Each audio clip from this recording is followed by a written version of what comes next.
Well, good afternoon, everybody, and welcome to our sprinkler spruce-up workshop. My name is Juan Garcia. I'm the Senior Landscape Water Fisheries Specialist with the Irvine Ranch Water District. And I just want to thank you all for joining us today for this wonderful workshop on sprinklers. And we're going to talk about sprinklers. We're going to talk about incentive programs that we have for high efficiency product, and just look around different type of sprinkler types, and some of the issues that we may encounter out in our properties with these sprinklers. So before we get started, let's get back here. Here we go. So a little bit of webinar housekeeping. Please submit your questions via the chat to us or to the host in general. Questions will be answered at the end of the presentation. We're going to have a short period at the very end of the class to do a little Q&A. Any questions that we don't get through today, I am going to be answering them all, and you all will receive them via email. So if you have a lot of questions, just go ahead and start submitting those questions once again via the chat feature. The presentation will be posted at a later time once the recording is finalized. We will be downloading it and posting it up to our website, to our RightScape.com website. There are a lot of videos on there currently, so if you missed past classes, please be sure to go on there and take some time and take a look at them. We do have a webinar hotline if you're experiencing any kind of issues. It is 949-453-5656. Once again, if you have any issues, you can go ahead and call that hotline. And also just you're going to reach us, of course, at the during the chat as well. Okay, let's see what's next. So today we're going to be discussing just overall landscape water needs, the irrigation system at a glance, the irrigation system components, irrigation improvements and repairs. So we're going to look at what kind of water efficient components we have out there, and if there's any incentives for these devices. I'm going to be going to some websites to look at a lot of links and where you can find information on these programs or these irrigation sprinklers or types or water efficient products that we're going to be talking about today. Let's see. Okay, great. So before we get started, let's take a little. So everybody that's attending today, you can have a chance to win a water efficiency kit. During the presentation, there's going to be some questions that are going to come up. Just make sure you email your answers to askjuan@irwd.com by 11:59 tonight. Include your full name and, of course, the email address that you use for webinar registration. The more questions you answer, the more chances you have to win. We're going to have a total of 6 winners, and we'll be notifying you by email. So in the kit, you can see there's a hose shutoff nozzle, a rain dial. There's a repair kit for hoses. There's a moisture meter. There's actually a little hose timer as well. And I really enjoy that hose timer. I use it for my vegetable gardens to have them watered for a certain time. But anyways, let's get started. Once again, answers these questions as if you can. I think there's a total that there's going to be 3 sections where we're going to have questions come up, and I believe there's only 2 questions per section, and it's just all information on the presentation. So hopefully I don't go too fast, and if you have any questions, once again, just please submit it via the chat feature. Today we also have Joey Bacariso, he's one of our water efficiency staff, and Melody C. Sandrich, he's our senior our water efficiency analyst that's available to answer any questions and provide some assistance if needed. Okay, so let's take a look at the sprinkler system at a glance. We're going to be looking at all the components and all the little bits and pieces and how they hook up to your water line from your property. So, what is a sprinkler system? Basically we're just trying to mimic rainfall. We're trying to place water out in the landscape as efficiently as possible to maintain our plants nice and healthy. And that's the key, is place it out in our landscape as efficiently as possible. It should be watering specific, so we're going to get to that slide in a bit. All it's doing, and your controller, your timer that might be in your garage or outside. All that does is simply controls when it comes on and when it comes off, right? So you program it for a certain time to come on, and it'll turn on for a designated amount of time and then shut off. But there's a lot of great things out there now that can make that a lot easier for us, with smart technology that uses real-time weather or temperature sensors and so forth to water the landscape, which is really great. But one thing about watering is, the best thing we can do to water is water by hand. When we water by hand, it's more efficient. We get the water exactly to where we need it, and it goes out there. So we're going to be looking at all those little bits and pieces of the sprinkler system. Sprinklers should not be a scary topic. They're out there. It's just about really maintaining them as best as possible, and try to upgrade them to be more efficient. So when you look at a sprinkler system, for your property, it's watering specifics. As you can see here, when a station comes on or a valve turns on, it should be watering one thing, whether it's just the lawn area or the planter areas, whether it's some vegetable gardens or some fruit trees. So it's watering specific areas. Sometimes, depending on when the system was built or who built the system, they can be mixed. You know, um, Grass should be watered by itself since it is the highest water use plant that we have out there, and the planters should be watered separately because they require less frequency of irrigation. For say, let's see the grass. If you need to water your grass for, let's say, 5 or 6 days out of the week, your planters are not going to require 5 or 6 days out of the week of watering. They might only require 3 days out of the week, and that gets more into what we get into controller programming. Um, in the future, we do have a controller workshop where we talk about scheduling and programming. So if you're interested in that, please look at our RightScape.com website for upcoming workshop on irrigation control. It's actually called Controller to Controller. It's a fun workshop, but it's very important things that we need to discuss as far as scheduling goes. When it comes to your landscape, hopefully it's hydrozoned properly. And hydrozoning is simply just having your plants grouped together with similar water needs, sun exposure requirements, soil requirements, and so forth. We did have a workshop on plant material, and plants need specific amounts of water at different times of the year.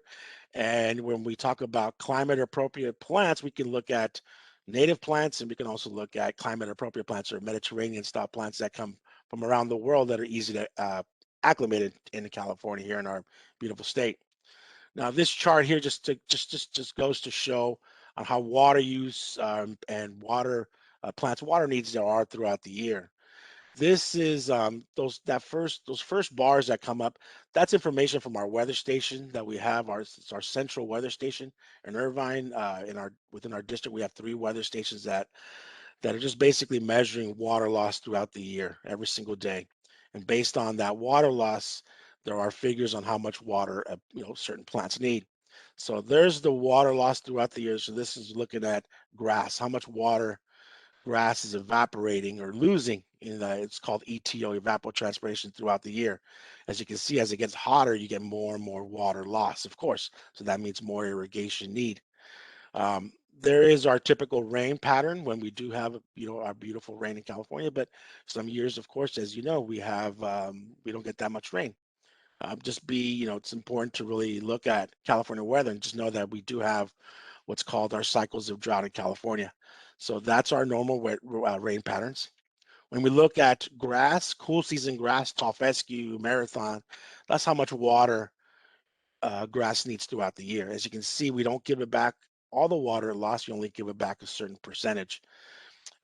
For warm season grass, St. Augustine, Bermuda, Kikuya, this is the type of grass that we encourage people to have because this is what we budget water for, is for warm season grass and climate appropriate plants. So as you can see here, warm season grass, say St. Augustine, it needs it's about 20% less water than a cool season grass requires.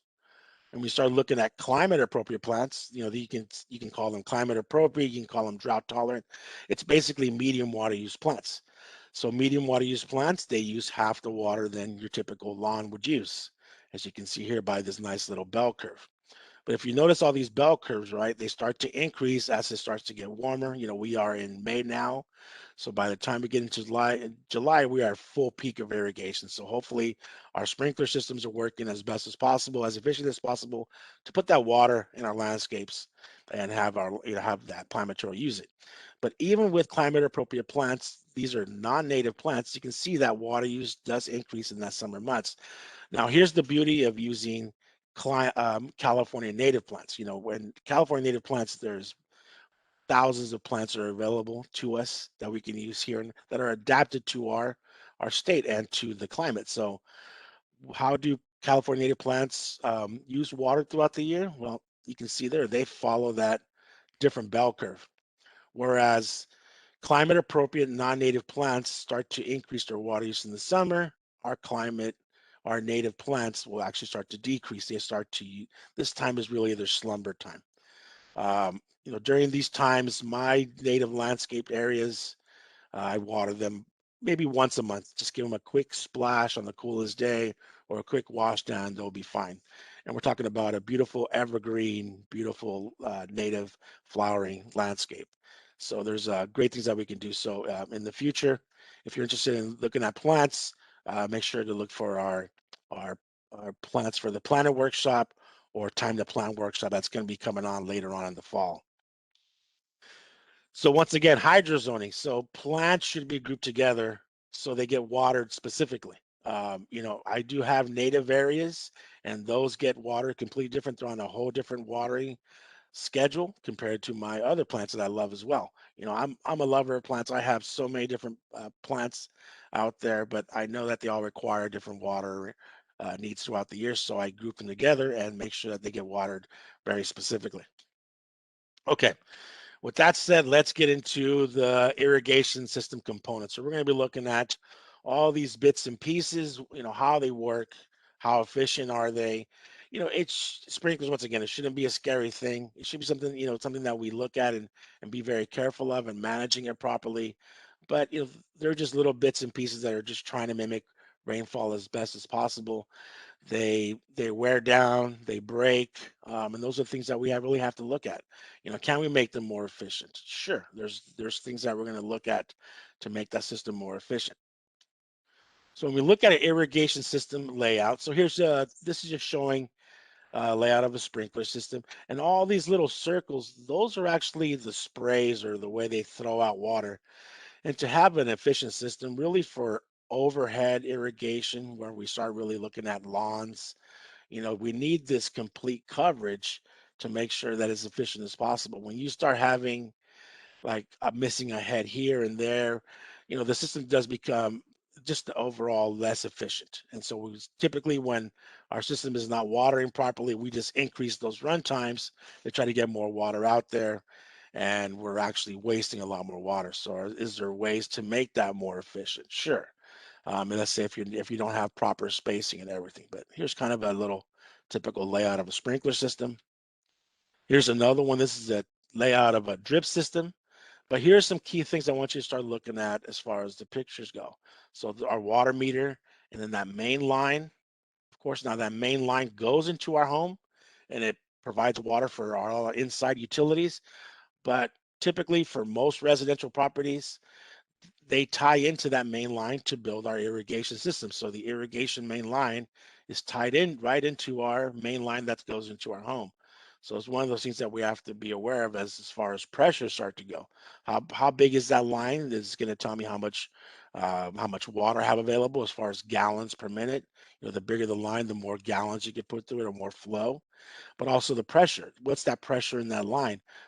Sprinklers need very specific pressure. They have very specific pressure requirements. So we're going to take a look at that as well. So here we have our meter. Here we have our water meter. One thing about this, I want you to start looking at the shutoff valves. Now, shutoff valves are important because we can use those to shut off water supply to certain areas of our property. Of course, here we have a meter. The customer side shutoff valve, which is our shutoff valve for as a homeowner, would be right at the front of the meter. And then that main line, as you can see, moves onto the property. It goes up, usually to a water spigot somewhere outside.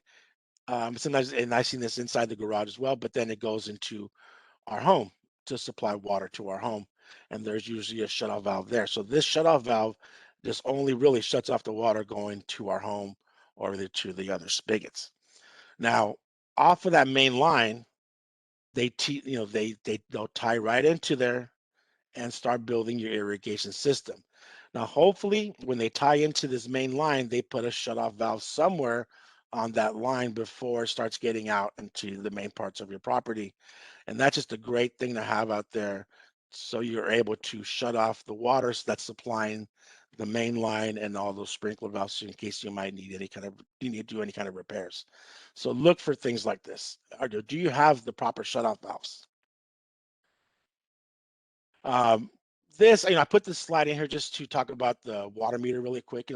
This is a great tool, not only to measure or just to track your water use, but also to see if you kind of have any kind of leaks. It's a great indicator of leaks.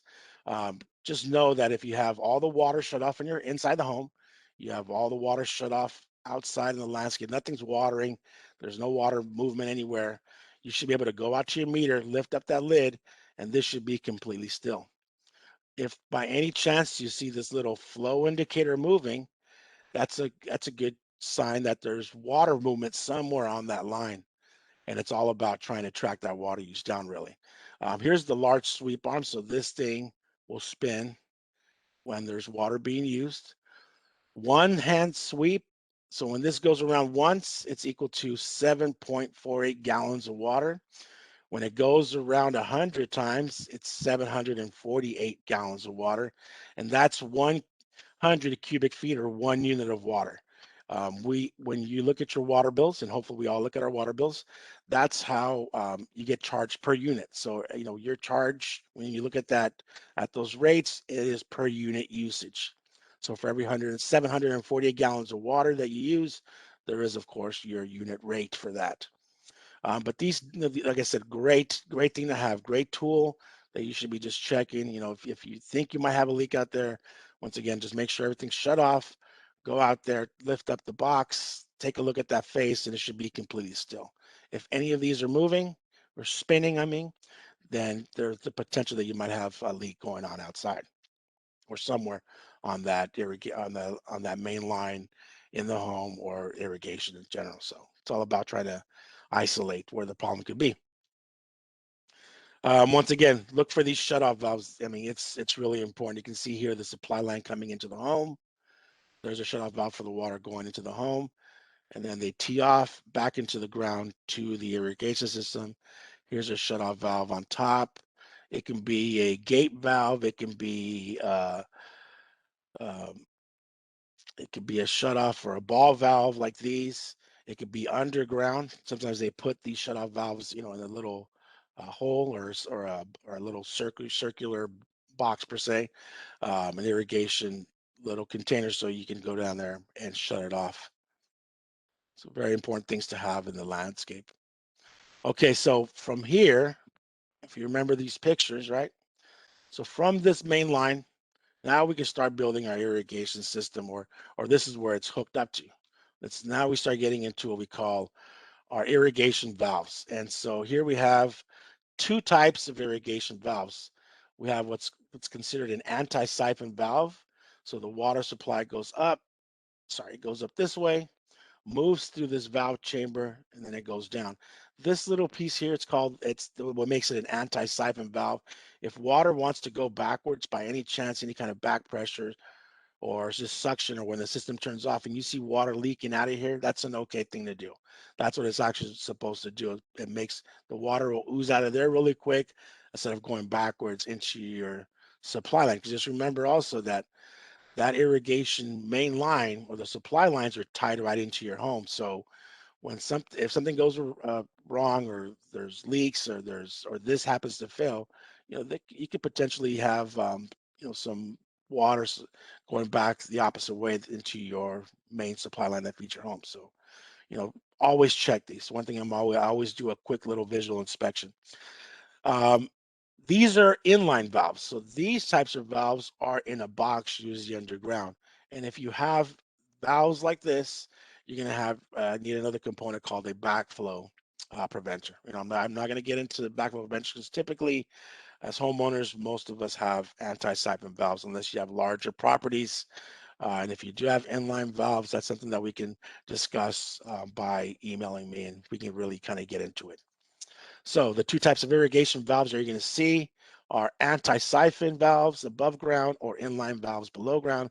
Us as homeowners are going to mostly see a lot of anti-siphon. Each valve is one station. So here's station number one, here's station number two.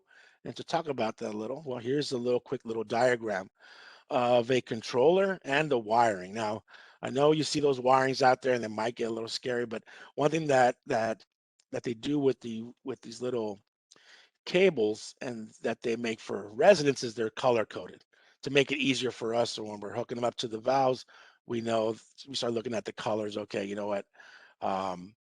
Blue, station number one. Here is valve number one. The green one looks like it's station number two hooked up into the controller. And there it is right there, station number two. And the last purple one, station number three, goes to this last valve. So here we have a nice valve manifold. Here's valve number one or station number one, valve number two or station number two, and so forth. And you can see each valve has two wires. One valve, each one wire goes to the control wire, as you can see here. This one has another control wire in this one. And the other wires off these solenoids that are left over, that's our common wire. And that's usually that white wire that you see in that little bundle of wires there. So now that white wire connects to all three of the remaining wires that were left over on those valves. And basically all we're doing here is we're creating a nice little circuit. So when this controller says, okay, turn on station number one, it's going to send a signal, and then this valve will turn on for the designated amount of time. And then after it's done, it'll move on to the next valve and to the next valve. And depending on how many valves or stations you have out there, it depends. You can have a 3-station or 3-valve controller up to 12, 24, and that's your typical little layout. So hopefully you can use this diagram to start maybe doing a little troubleshooting when you're looking at your sprinkler systems. A very typical wiring diagram for control valves. Okay, let's get into the components. So spray heads. Spray heads, they're meant for smaller areas. They can pop up anywhere from 2 inches to as high as 12 inches. The spray or throw, or how far they throw out water, can be as close as 2 feet to up to 15 feet, or maybe a little bit higher depending on manufacturer. But look at this operating pressure. So optimum operating pressure, anywhere from 15 to 40 psi. Typically, they say spray heads want a 30 psi. Now, earlier I talked about that pressure in the main line, and one concept that's really important to consider is when that main line goes into your home, right before that main line goes into your home to provide water for all your inside fixtures, there's a pressure regulator right there, right? And that pressure regulator, it's recommended to have it set at anywhere from 65, 75 psi. I'm going to check that and get, make sure I answer that when I email everybody, but right around there. So that's an important concept. If you need to regulate your pressure before it goes into the home to protect all your appliances and your pipes and everything, the same thing goes to your sprinkler system.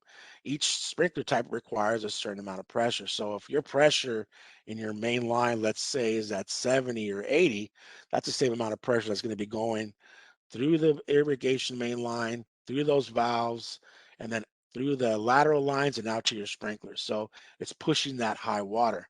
And when we start pushing water above that optimum pressure that we want for that sprinkler type, we're going to start getting a lot of fogging, misting, and the efficiency goes out the window. As you can see here, spray heads are right around 70 to 75% efficient right out of the box, brand new. Can they be a lot more efficient than this? Yes, depending on nozzle type and everything, but we're looking in right around there as how efficient they are. So once again, spray heads, small areas, short radiuses of throw. They require a pressure around 30 psi, and we say they're high precipitation rates, so they apply water really, really quickly. That's why those run times are typically short for spray heads.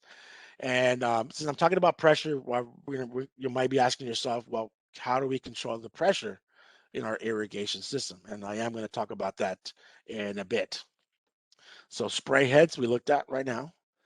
Let's look at rotors. Now, rotors comes from that good old, there's, if you remember the Rainbird impact rotors, let's all make that sound, right? And rotors, all it does is it throws water out in a single stream, and it just oscillates back and forth, right? It'll go left to right or in a complete circle all the way around. They're meant for large areas. They throw out lots of water. We're talking really high gallons per minute. But by it throwing so far and it can cover such a wide area, they actually require a higher pressure, 25 to 100 psi, depending on, of course, how far you're going to be throwing that water. They are more efficient. Because of the way they throw out the water in a certain pattern. We call it, usually it's like a rain pattern where, yes, it distributes the water out far, but also a little bit close to the head. And they are what we call low precipitation rates. So even though they're putting out a lot of water as far as the flow or gallons, because it oscillates and goes from left to right or spins in a circle to complete its coverage, the water is being applied at a slow rate. So your soil is actually able to absorb it a lot better than it would spray heads. So rotors, they do have a longer runtime compared to spray heads. So rotors are more efficient. Yes, they apply water at a better rate. And of course, yes, they do require higher pressure, but it's because they need to put out water at larger distances, anywhere they can throw out water anywhere from 15 to 100 feet. And there are sports rotors that can just shoot out tons and tons of water and really long distances. So rotors, they are a lot better. We have bubblers. Bubblers, if you can flood out an area, and if it's, as long as it's confined and you're not going to have any runoff, then why not? Consider putting a bubbler out there that'll apply the water. It applies it really quickly. You can dial down that flow. If you can increase it or decrease it depending on the bubbler type you put on. Usually you can just fine tune it with your hand by opening it up, or basically lefty loosey, righty tighty, or usually there's a screw on top where you can open it up. But we're talking lots and lots of water. It is efficient if it's confined and if it's just to water and soak an area. So if you have the opportunity, why not use a bubbler? It's almost similar to drip. And then we start getting into drip irrigation. So I know drip sometimes scare people, but drip, there's a lot of methods on installing drip. Some of us are comfortable with using spaghetti tubing with emitters at the end, and you place them out there. But there are newer ways to install drip, and there's actually great rebates for this as well. The great thing about drip is you can apply them above ground, or you can actually install them subsurface in the soil, buried. And with the new technologies, all these manufacturers have been updating their product, making it better, where they don't clog, they have root intrusion prevention, coatings or other components inside. Just really, really good stuff as far as drip irrigation goes nowadays. Now, the benefit of drip is, you're getting that efficiency about 95% or higher. The water's going directly to that root zone area. You can cover it with mulch. You can't even tell the tubes are there. And it's a very low precipitation rate. But the water's being applied at a very low rate, where those run times are typically uh, way longer than you would a spray head or rotor. So drip irrigation, there's great ways you can do it now where we don't have to really do that whole spaghetti tubing with little stakes at the end. But if that's what you like, there's great things that you can do with it as well. They make micro bubblers for drip irrigation and actually make micro sprays as well. So ooh, that was a lot to say. Okay, let's see. I think we're going at a good pace. It is 12:34. So question number one, when this kit lists two types of irrigation valves. So earlier we talked about those irrigation valves. Just go ahead and list those valves. Make sure to email your answers to ask1@irwd.com. You can answer one of them, you can answer both of them. The more you answer, the more chances you have. Question number 2 is, which is more efficient for watering, spray heads or drip? So which is efficient? And explain why. Just in your own words, explain why one is more efficient than the other. Okay. And Joey, I believe he is putting those questions in the chat feature. And so here we go, everybody. Let's get going. Well, we talked about all those components, right? So I really want to start focusing in on all these smart technologies that we have, all these bits and pieces that'll make your system be more efficient. Oh, really quick with this picture. You see this picture here with the valves? One thing I always try to point out in this picture is you see how these wires are connected. These are what's called dry splice. And so this is protecting the wiring from corroding or getting moisture inside. Because once you start getting moisture on those connector pieces, you start getting bad connection points, or sometimes the valves might turn on, they might not turn on. It can be just simply because of wiring problems or connections. So consider using dry splices or that are silicone based, silicone filled, or some kind of filling to prevent moisture from getting in. Okay, so weather-based irrigation controllers. Some people call them smart controllers, ET controllers. Basically, these controllers use weather data to start watering your landscape. They can be receiving the signal, the weather information, or some of them have on-site sensors where they start to send temperature readings, soil moisture readings, just depending on the controller type you have. They can be very inexpensive now, of course, to some very expensive controllers. It's depending on how much control you want. But the great thing about smart timers, there's a lot of great rebates for these. There's great programs that we try to put out for smart timers, but um, not one. I don't think one is better than the other. It's really about how we manage it, just like anything else. I can have a dumb controller or a standard conventional controller. Just as long as it's managed properly, it can be a very efficient controller. With these types of controllers, the benefit of now is that they're app-based, as you can see here. You're programming in smart information such as soil types, plant types. Are you watering grass? Are you watering shrubs? Are you watering trees? It asks you specifics such as, what are you watering with? Are you watering with spray heads, drip, rotors? So very smart information that you program into these types of controllers.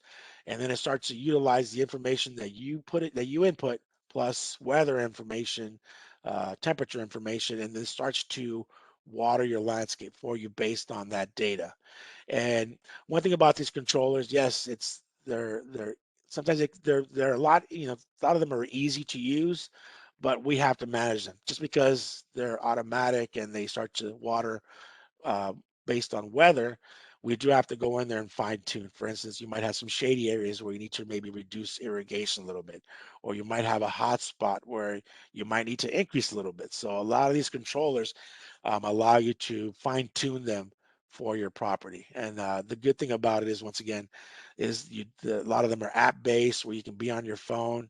You can turn on a station if you need to do a quick little watering for some reason, or just to do a quick little walk around in the test. And we'll talk about the importance of that a little bit later. Great rebates for this. If you go to rightscape.com, you'll find great information on these controllers. And let's just, with like any of these rebate programs, make sure you read all the terms and conditions. Make sure you read everything first before you apply, and apply first for any of these rebate programs before you either go buy or install or retrofit. Very, very important. So make sure that you do just read all the information. There are multiple, look on the qualifying models list as well, because that's going to be important on which controllers qualify for these rebates. Smart timers. You may have heard of all these water efficiency nozzle types. So there is a high efficiency nozzle. It's called the rotary spray nozzle rebate program. Even though it's labeled as rotary spray nozzle rebate, there are other nozzles that fall into the program that are not rotary nozzles, but they're on the on the qualifying models list. That's the importance of looking at those lists. So these high efficiency nozzles, these are what we call rotary spray nozzles. So basically they took a spray head and a rotor, combined them together to make a high efficiency nozzle. Depending on manufacturer, for instance, these are MP rotators by Hunter. They come in male and female threaded, as you can see there, and it depends on what type of body they're going to go into. These require a very specific pressure. They will typically want a 40 psi pressure for them to work appropriately. The thing with these high efficiency nozzles is you can open them up as far as their arcs. You know, you can close them up. You can make them into a corner, a half circle, 3/4, and also the distances of throw.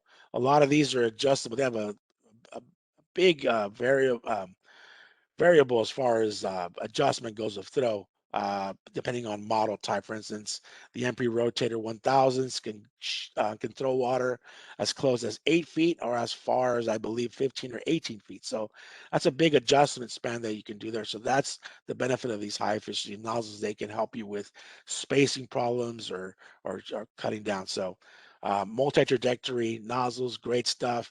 Great rebate for these. Once again, RightScape.com for rebate information. Other high efficiency nozzles that are also on the rebate list include the Rainbird U series nozzles, where they have a cut on top of the nozzle and also a cut up below, so you get the coverage close and far away. The Rainbird high efficiency Van series are also on the rebate list. The Toro Precision series nozzles, these are fixed. These are also on the list, so just make sure that you look for the WaterSense label for any of these products, whether it's smart timers, nozzles, and so forth. And familiarize yourselves a little. Go to the manufacturer websites to take a look at these. A lot of the manufacturer websites have great videos and information on all these nozzles, how to retrofit your system, just good stuff. You know, take a little bit of time to research and take advantage of the great rebates that are available. Now, earlier we were talking about pressure. You know, how do we control pressure? If my pressure is high in the lines, you know, how can I control that? Well, you can have a valve with the pressure regulator on the valve. They do make the aftermarket products that go onto the valve to control the pressure at the valve. But also you can buy or you can install what are called pressure regulating bodies. Now, we actually have a rebate program for this as well. It's the PRS body program, where we are providing half the cost of the body before taxes. So, and each, you know, like earlier, let's say for spray heads, they require a 30 psi um, pressure. So they make PRS bodies that are 30 psi already set. So the water coming in, by the time it goes through this nozzle and the stems, you can see here it's going through the pressure regulator and everything else. And that water coming out of that nozzle will be at 30 psi just like it wants to. So they also make one for the rotary nozzles. Remember, we talked about these requiring a higher pressure. They make bodies that are 40 psi. So you can buy them in 30 psi or 40 psi pressure regulating bodies. So another great rebate program. And the new ordinance in California is now that when installing or these bodies or buying them, they all have to have pressure regulation. Old stock can still be sold, but anything after October 1st that is new stock has to have pressure regulation as far as spray head bodies. There's great information once again on our websites to take advantage. Another great rebate program that we have is the spray head to drip program. So this is to convert spray head areas into drip irrigation. And to show you that, so I want to take you to a quick video. Let's see, let's go over here. Oops, there we go. Oh, so sorry. Before I take you to the video, I want to show you things. So this is a retrofit body that Rainbird makes to convert spray head areas into drip. And one thing with the conversion or for the rebate program is it has to be converted to drip, but it has to be converted to what we call inline drip irrigation. So inline drip irrigation, the emitters are already pre-built in these lines. And the spacing of those emitters could be at 12 inches, 18 inches, up to 24 inches on that line. So every so forth. And as you can see here in this picture, if we take a look, let's see, here we go. If we take a look, so here's the line. So one thing with this inline drip is you're creating these rows, and all of these circles are actually where the water's coming out. And it's important you need multiple rows. You got to have, and the row spacing is very important. There's a lot of information on the manufacturer websites on how to install this, but it's just as easy as laying that line out. Make sure you have the appropriate spacing. And if you have areas that are bare, they have blank line to fill in, but this is all going to be filled in with plant material, and it's going to be covered with mulch. You can't even tell it's there, and it's going to be watering in a very efficient way. So the spray head to drip program is to retrofit spray head areas into inline drip irrigation, as you can see here. Great rebates. So let's go to that. Let me show you a quick little video. Ooh, then we'll get to question number 2. Let's go here.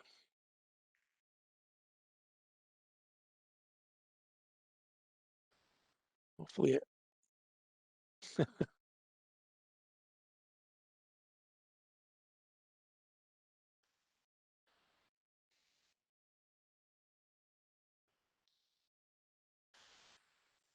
So, okay, so this is just showing the spray heads. And you can see it just, bouncing off the plants, making a runoff. And so here is the retrofit kit that Rainbird has made. And that's inline drip tip. So there's the kit. There's a 30 PSI pressure regulator, the mesh, and of course the body itself, and all the components to retrofit, where you're not gonna have to dig up the entire system. You're just gonna dig up what needs to be replaced and cap off what you're not gonna use. So right now they're about to convert it into drip. They're removing the cap. See right here, they're just removing the inner components if you do have Rainbird bodies already, and just put that right in. Once again, the pressure regulator and the filter are built right in. And you can see here, they just screwed that on, and they're just installing that drip tubing right on top. Or you can, of course, just bury it underneath mulch. You can't even tell it's there. There's a flush cap. Now they're just barbing it, opening it up to put on the barbs onto the drip kit retrofit. So you can see here a little bit of elbow grease, right? But there you go. If you're not going to use the other ones, go ahead and cap them off, and they do make caps for those bikes. So there's nothing to dig up. All you're doing is just doing a quick retrofit. And once again, this is what is acceptable as far as the rebate program for the spray to head drip program. Okay, let's get back to our presentation.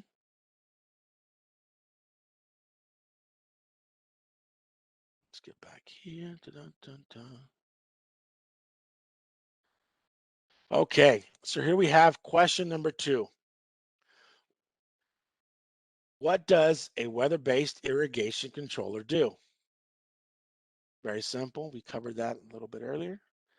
And the question number 2 for this one is list 2 types of high efficiency nozzles. So earlier we talked about the nozzle types that are available for the rebate, and just list any of those 2 types of high efficiency nozzles that we spoke about earlier. Make sure to email your answers to askjuan@irwd.com by 11:59 p.m. tonight. We're going to be selecting 6 winners. Okay, here we go. Let's get to the next one. Okay, so we talked about all those bits and pieces that are water efficient, those new components, how to go about it. And once again, if you really want to get into more detail, please email me, and I'll be more than happy to start a conversation with you. And if you want to talk by phone, we can set up that at a later time if you have any questions. But when it comes to sprinkler systems, whether you're a professional, whether you're a novice, whether you're a homeowner, you know, it all goes back to maintenance. You know, I can build you the best system in the world, but as soon as you start to water and walk away from it, it'll slowly start to decline as far as performance goes. And it's, you know, it's up to us to make sure we maintain it working as best as possible. So, you know, visually inspect your system because maintenance is key. You know, take time to do a walkthrough of your sprinkler systems. You know, when do sprinkler systems come on? They usually come on, or we recommend them to come on at early morning hours to get the water out in the landscape before the day starts. So they come on at times where we don't see them work or operate. So it's important to turn them on, do a quick little walkthrough, take some notes on any problem that you might be seeing out there, fix them as best as possible, but also doing that walk around will give you ideas on retrofitting. You know, hey, can I retrofit this area to be more efficient? So sprinkler fun, right? Or sprinkler waste, right? When you see this, it's not time to go running out there and, you know, enjoy the water, but really look at that. And, you know, how often do we see this? Well, you know, once again, if your sprinklers come on in the middle of the night and we don't go and check them, this could be going on quite a bit. But I see this happen very commonly all the time. So um, check your sprinklers.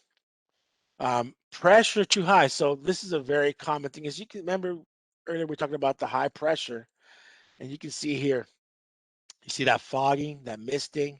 That's a good picture that's telling me that these spray heads have a higher pressure than 30 psi. So how do we fix that?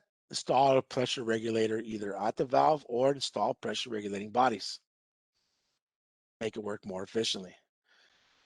Are the sprinklers too low? Well, you know, either buy a higher pop-up or see if they're on a swing arm. You can dig around it and make sure to elevate it.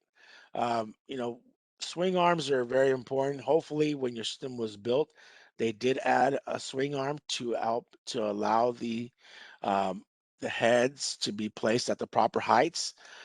Swing arms are also important because I know my dad likes to run over his corner sprinkler head next to the driveway, and the good thing is it is on a swing arm, so I'm out there um, adjusting it, you know, quite a bit, a number of times. But you know, or consider putting in a higher pop-up. As you can see, these different pop-up heights. Swing arms are key though.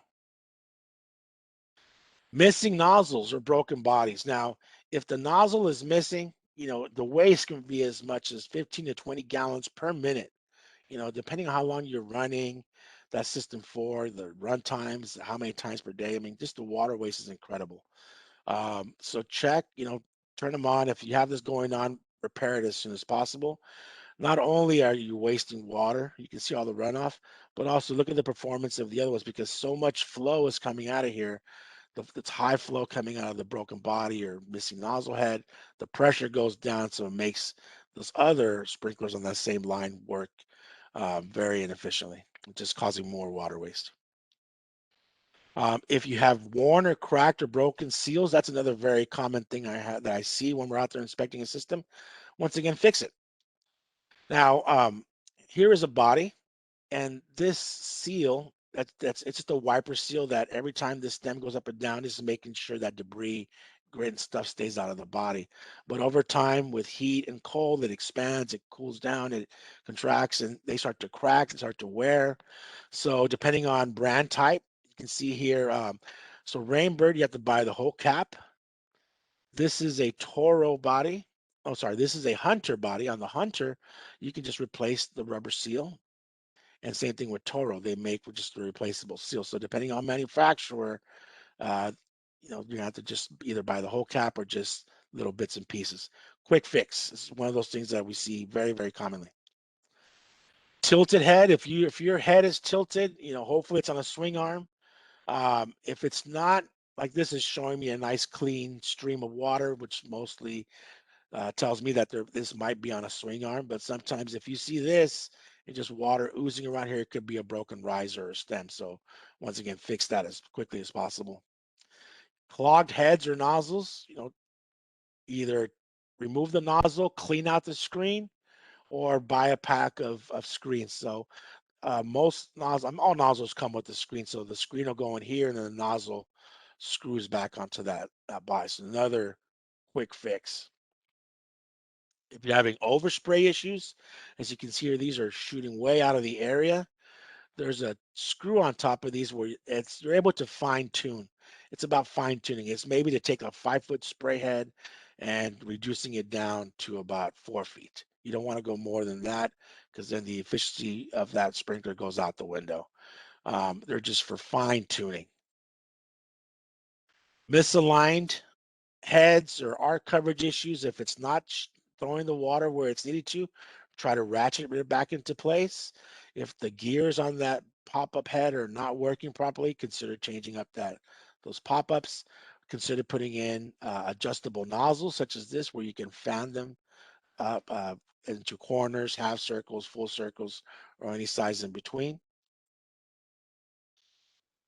Broken irrigation lines, this is something that I have to deal with. I just dealt with one last week. I was out there doing some landscaping and I happened to nick a line. So I had to go out there and just dig open that line and do a quick fix. And then make another great piece called a slip fix. And see, well, the time's running out, but this device here just allows to be able to fix this broken line with ease.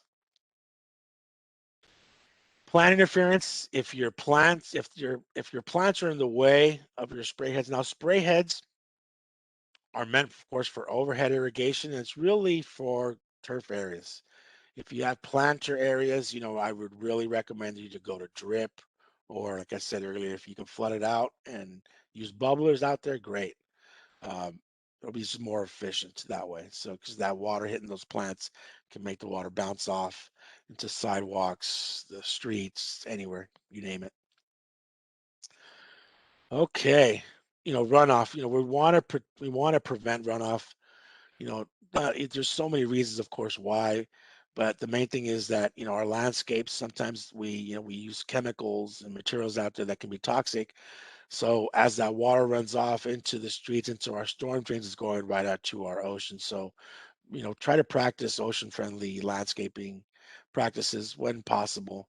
Try to use organics as far as fertilizers, pest management. Try to get rid of the stuff yourself first and fix those sprinkler systems to keep the water in the landscape. Okay, last question, you guys, for the day. And we are about to get done. It is 12:57, so we might go over a little bit. If you can stay on, please.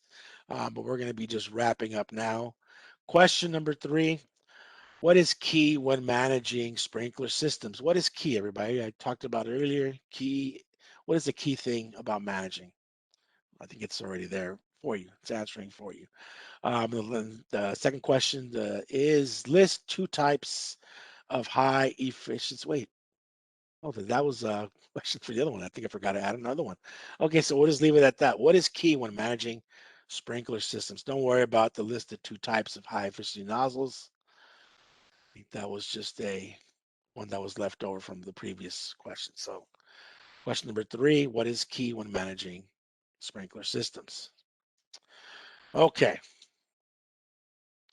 For information on our rebate programs, go to rightscape.com. Right under rebates, residential rebates, and of course you can look at commercial rebates.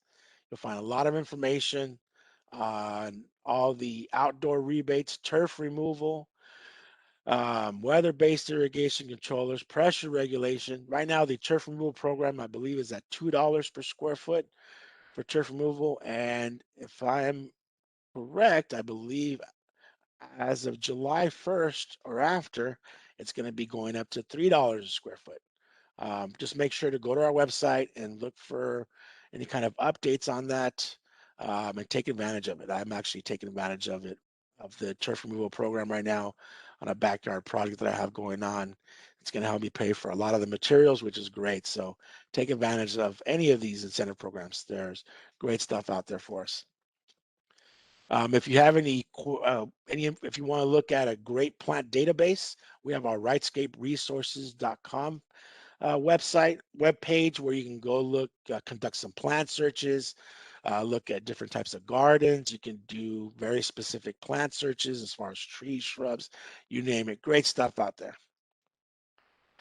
We have upcoming workshops. If you go once again to rightscape.com, we do have the TAP 101 workshop coming up on May 26th. We just added June 9th. We are having the Master Gardeners. We all partner with the Master Gardeners of Orange County every year to put on workshops, and we are having a Create an Edible Garden workshop on Wednesday, June 9th. It's not listed here, but in July, we're also having a Composting 101 workshop where we're going to get into with the Master Gardeners, traditional composting and worm composting, vermiculture, good stuff.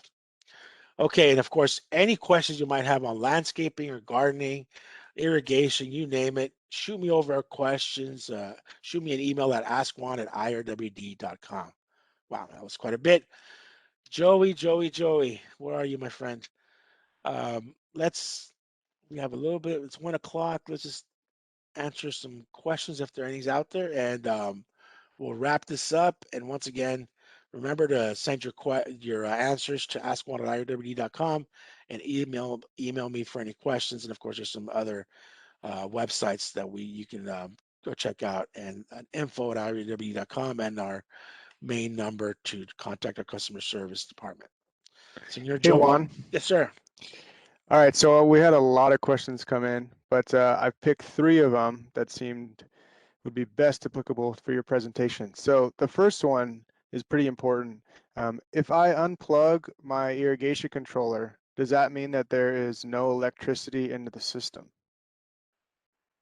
Yes, as long as as long as everything's unplugged. No, the power adapter, the power transformer, that's plugged into the wall. Everything is, yeah, exactly. It should be all unplugged. And isn't there something about the battery too, Juan, that if it gets Ah, unplugged? yes. Now, most controllers, you guys, I'm not going to say most controllers. Controllers usually have a battery backup for whether it's programming or something else. Make sure that battery is tested every year, replace it every year, just to make sure that your controller holds the information that you programmed to it. Sometimes if you do not have a battery in there, depending on your controller, and the power goes out, it reverts back to a default setting. And that default setting is typically, running every station 10 minutes for 10 minutes and so many days. And, it can cause you to go way over your budget if that happens during the wrong time of the year. Perfect. Okay, Joe. Thanks, Juan. And then another one that we have here is how do you check what pressure you have in your system? Well, that's always a hard one, ladies and gentlemen.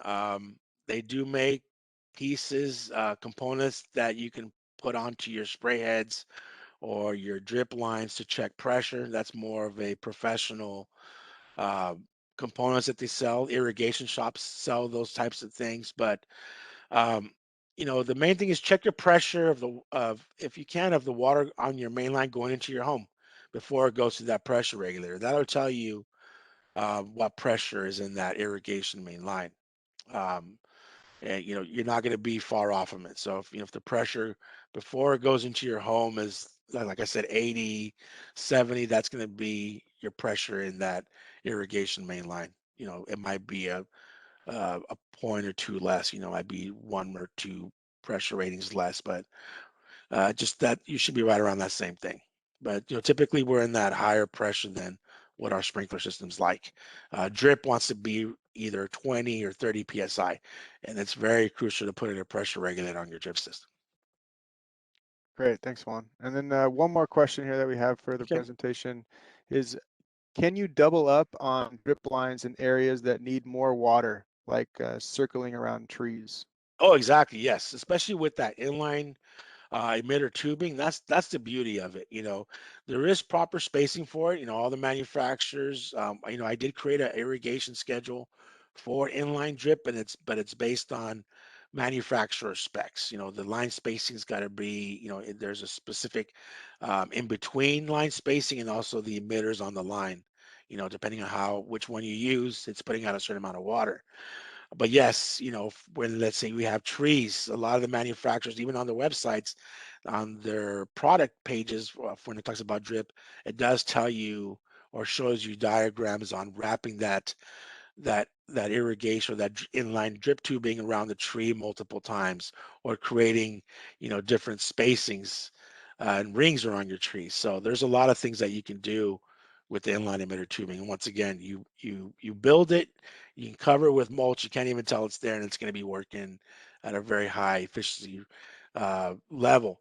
If you're interested, at our district headquarters, the planter area that's right in front of the building, that's all on inline emitter tubing.